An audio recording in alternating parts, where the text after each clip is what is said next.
na kung saan ang China, may nilabas po silang video na kung saan sa kanilang news sa China ay sakop daw po sa kanilang teritoryo ang Palawan. Ayun, ako mga kababayan. Palawan, China na daw ang Palawan. Oo, so ito po mga kababayan, gusto ko lang pong ipaparinig sa inyo. Assertive maritime strategies. Oh. This move, Coast Guard ships recently appeared just 35 nautical miles off El Nido, Palawan, sparking concerns over China. Yeah. 3 China Coast Guard ships recently appeared just 35 nautical miles off El Nido, Palawan, sparking concerns over China's assertive maritime strategies. This move, described as a show of strength, reveals China's persistent push to enforce its territorial claims despite international legal challenges. The ship's presence near Palawan, coming from Scarborough Shoal along the contested 9-dash line, highlights the geopolitical tension in the region. Maritime experts urge the Philippine government to galvanize international response, potentially involving the United Nations. This episode underscores the ongoing maritime disputes and the strategic maneuvers by China as they attempt to solidify their regional presence. Diba? So yun po, kung saan mga kababayan, meron pong namataan, no? Meron pong namataan na mga Chinese barko na sakay ay mga Chinese Coast Guard, no, na nag-iikot sa Palawan. Tatlong mga Chinese Coast Guard o barko na kung saan ay inunti-unti na po nilang pinalibutan itong isla ng Palawan. At ayon nga po dito sa kanilang balita, ipakita ko po sa inyong naturang video na kung saan nilabas po sa kanilang TV station, no, sa balita sa kanilang bansa na ang Palawan daw is sakop ng China. Ito po mga kababayan, bago ko po i-play ang video, huwag niyo pong kalimutan mag-like, no, at i-share at ikalat niyo po ito. Pwede niyo i-screen record ito, i-cut at i-share ninyo sa mga kakilala at kaibigan niyo sa Palawan na maging alerto po tayo.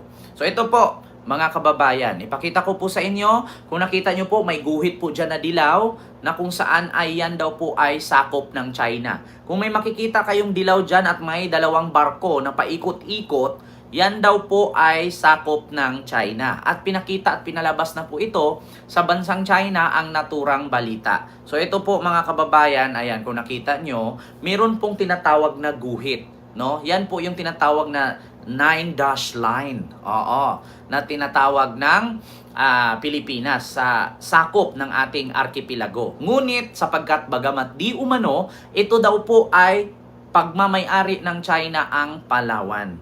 Oo, so nakita nyo po, ayan po yung China, kulay pula, green ang Pilipinas. Kung nakikita nyo may guhit, lagpas na lagpas naman po, pero no, inangkin pa rin po nila na ang Palawan daw po ay sa kanila. Kung makikita nyo po, ayan po ang Pilipinas, o na kung saan ito po ay sinusurveillance daw po ng China, na kung saan sa kanila daw po yan. Ayan o, iniikot po ng barko, at ito po ay tinatawag natin na 3D satellite image, na kung saan ito po ay pinapakita sa China na sa kanila daw po iyan. Oo, sakop pa daw po sa bansang Pilipinas yan. So paano po na sa bansang China ang Palawan? So paano po nangyari mga kababayan na halos ang China ay pinapasok na po nila. Pinapasok na nila na pati na po ang Davao, no, ang harap, ang Samal Island ay kinakain na nila at sakop daw po ng bansang China. Mga kababayan, maging alerto po tayo. Hindi po tayo na sabihin na huwag tayong mag-alala, hindi tayo papasukin ng mga Chinese Coast Guard, hindi tayo papasukin ng China kasi andyan naman po ang presidente. Hindi po agad-agad makikita ng presidente yan. Mismong kayo po, mga residente sa Palawan, ang makakakita niyan. Bakit? Hindi po kasi agad-agad bababalita sa presidente ng Pilipinas niyan or sa kinaukulan kasi malayo po ang Luzon sa Palawan.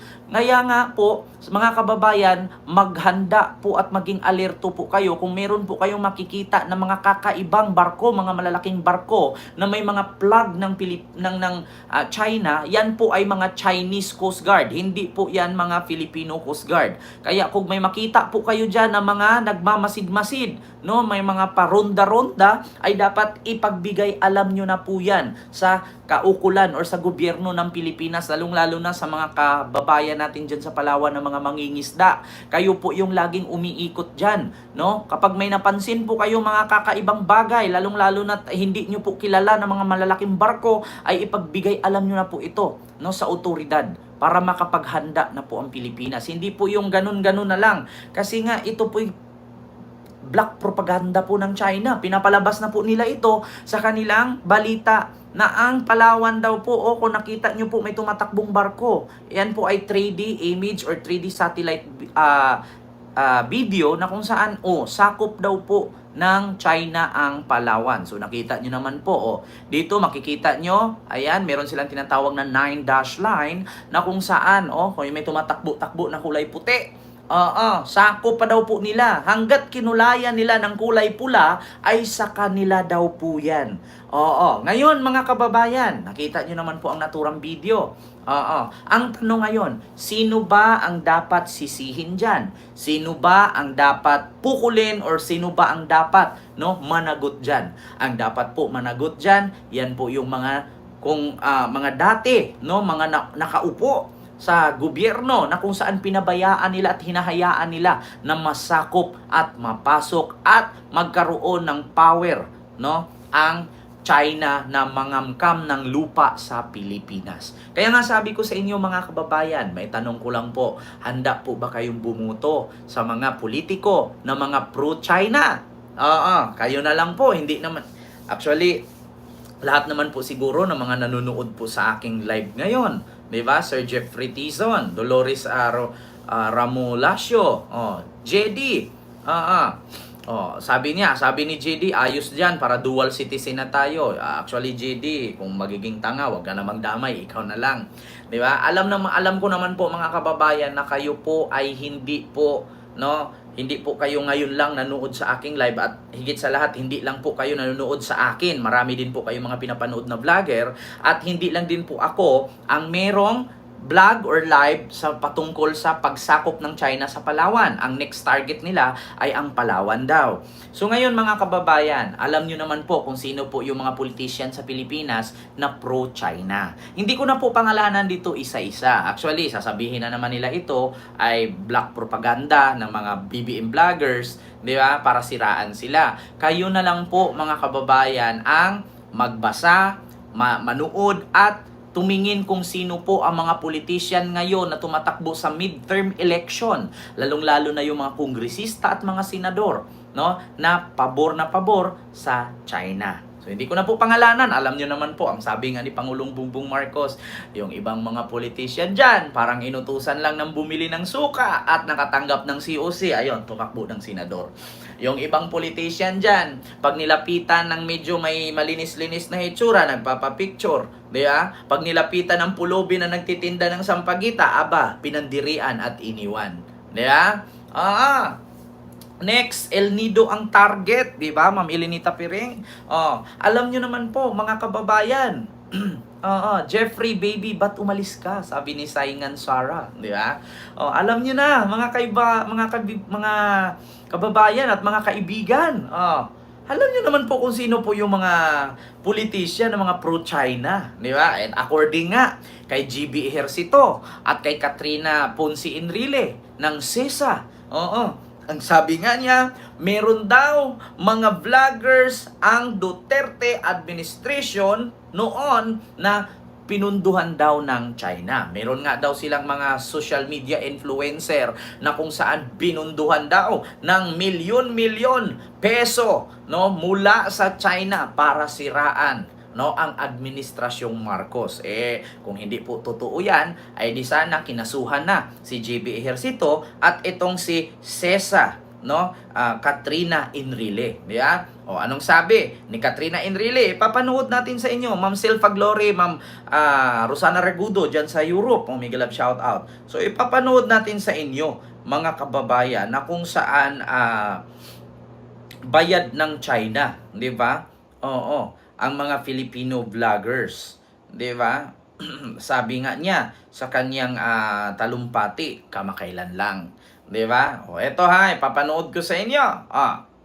Eto na, mga kababayan, panoorin. It's ito, not ito, based ito. here. I just found out also that Martin Andenar Mm. is not based here. He is now based in Beijing. He is the one funding all this misinformation, like Maharlika, Texas, like all these others. They're not doing this out of love of country. Mm. They're doing this because they're getting paid. You want to continue to listen to their rants? Go ahead. But I'm just telling you, they're being paid. From Ah? China. Nakusihan ni Cagayan Economic Zone Authority Administrator Katrina Ponce Enrile sa dating Presidential Communications Secretary Martin Andanar na nagpupondo ng mga vlogger na bumabatikos sa Marcos administration gamit ang pera ng China. Nako. Kasunod na rin ito ng babala ni Enrile sa publiko laban sa mga vlogger na sina Maharlika at Sas Rogando Sasot.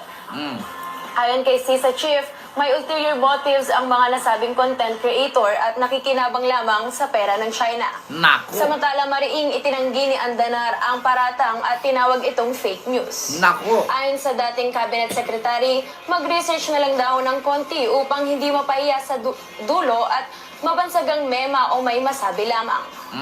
Nakusihan. Ang sabi, mag-research daw ng kaunti para hindi daw mapahiya at masabihang mema. Bukod kay Katrina Enrile, bakit si GB Ejercito? Eto na. Ito mga kababayan, hindi naman to hindi to fake news, may video. GB Ejercito, bayad ng China, mga vloggers. Eto na. Pati si GB Ejercito. Ni Siniwala at ni Senador JV Ejercito na Ulitin totoo natin, raw ulitin. Ni Siniwala at ni Senador JV Ejercito na totoo raw na may mga tinatawag na DDS o Duterte-oriented writer at influencers ang pinapasahod umano ng Chinese Communist Party. Patay. Sa isang programa sa radyo, sinabi ni Ejercito na partikular dyan ang mga nagtutungo ng 2 linggo sa China. Kung saan sagot din ng National Radio and Television Administration ng CCP ang lahat ng kanilang travel expenses. May pagkakataon nga aniya na isa rin siya sa mga pinuntirya matapos niyang magsalita kaugnay sa usapin sa West Philippine Sea. Giit ni JV, hindi niya akalain na sa ganitong sitwasyon na sa halip na magkaisa tayo sa pambubuli ng China, ay tila may tumatawid pa ng political color. At mas nakalulungkot dyan, aniya, na may mga Pilipinong ibinibenta ang sariling bayan. Diba? Narinig nyo mga kababayan? Bago tayo mag-start. Narinig ninyo? Not one, but two ang nagtestify at nagsabi na meron nga daw tinatawag na DDS vloggers na pinunduhan daw ng China. Ayon nga kay GB Ejercito, Senador GB Ejercito, simula nung sumali siya sa issue at naglabas ng opinion ay pinuntirya at pinutakti siya ng mga bayarang vloggers ng China. Ngayon, ito naman si Katrina Enrile Ponce, siya din mismo ang nagsabi sa pamamagitan daw ng isang dating miyembro ng gabinete ni Duterte ay pinunduhan din daw po ng China. Alam nyo na. Buenas tardes. Maraming mga traidor sa bayan. Kaya nga Ma'am Elenita nakita nyo naman sa ginagawa ng Palawan ngayon. Ng China sa Palawan. Naku mga kababayan, nakakatakot po. Ayan po. Nakita nyo po yan. Sakop daw ng China ang Palawan. Nakita nyo naman po, pag pula China, pag green Pilipinas. So, ang buntot ng Pilipinas ay ang Palawan, ayun, sakop na daw po ng China. Ayan, nakita nyo po, meron pong barko na nagroronda, iniikutan, pinalibutan, ayun, nakuha nga ang Palawan. Kaya mga kababayan, magmatsyag, magmasid, mag-ingat, lalong-lalo na sa mga kababayan natin na mga taga-Palawan. Nako po mga kababayan, hindi po ito nakakatawa, hindi po ito biro lamang at hindi po ito kwento-kwento lang. Mga kababayan, sino ba dapat ang sisihin? Sino ba dapat ang managot Yun pong mga nakaraang administrasyon na kung saan malapit at nagbigay pahintulot para pumasok ang mga dayuhang mananakop. Diba? So, actually, mga kababayan, hindi naman po siguro papayag ang ating Pangulo ng Republika ng Pilipinas na si Pangulong Bongbong Marcos. Diba? Pero, dapat tayo po ang una na mag-ingat, magmatsyag, magmasid.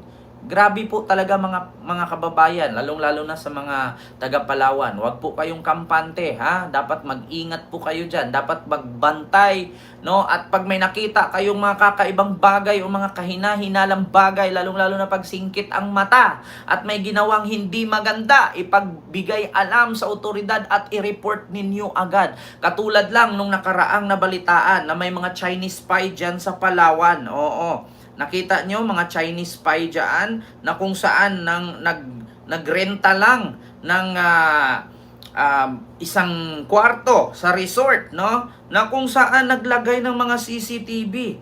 Bakit naglagay ng CCTV ang mga Chinese na hindi naman sila ang nagmamay-ari nung naturang establishmento? Ito po mga kababayan, ito po ay balita po ng News 5. Eto ha, pakinggan ninyo. Chinese spy sa Palawan. Ito ha. Nagpanggap daw na turista ang pinaghihinalaang Chinese spy sa Palawan. Nahuli rin sa magkakahiwalay na operasyon ang umano'y iba pang espiya ng China. Magbabalita si Elaine Fulgencio. TV5 yan ha, News 5. Sa unang tingin, mukhang tipikal na turista lang ang lalaking ito na kumukuha ng picture at video sa tabing dagat sa Puerto Princesa, Palawan. Pero sabi ng mga residente roon, kahina-hinala ang kilos niya. Ang kinukunan kasi niya, mga barko ng Philippine. Kaya nga, pag mga ganyan, mapapansin ninyo, mga kababayan dyan sa Palawan, pag may mapansin kayo mga kahina-hinalang kilos ng mga dayuhan, lalong-lalo na pag nakita ninyo mga singkit, no, mga Asian, ipagbigay alam at i-report ninyo agad sa otoridad para ma-question, no, at mahuli kung may mga ginagawa silang hindi maganda. Actually, ang Pilipinas kasi napaka-open po kasi ng Pilipinas. No? Kung ang Pilipinas pareho lang sa North Korea, walang wifi, walang TV, walang cellphone, Coast Guard.